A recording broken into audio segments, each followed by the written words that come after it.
And the Washoe County School Board voting unanimously today to approve additional funding to rebuild Stead Elementary School. News 4's Anthony Ramos breaks down the project. Seeing no lights on, all those in favor please say aye. Aye. Aye. All those opposed nay.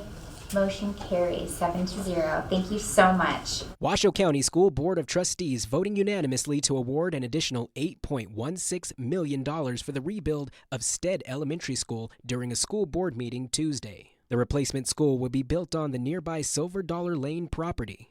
So in the facility modernization plan, this is a replacement school, and then we will repurpose the existing Stead Elementary School into something for the use of the community or WCSD needs. The board awarding more than $54 million to Clark and Sullivan Construction. So the board approved the bid to Clark and Sullivan, which then allows us to proceed with a contract to them to actually start the construction of that school.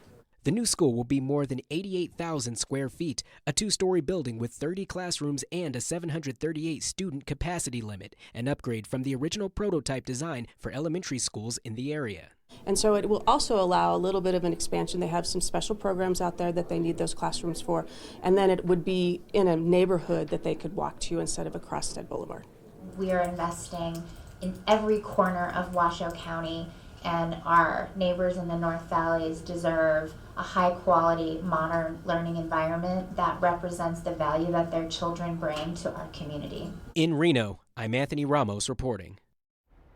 And construction on the new school is expected to start in the next couple of weeks with a targeted completion date of August of 2026.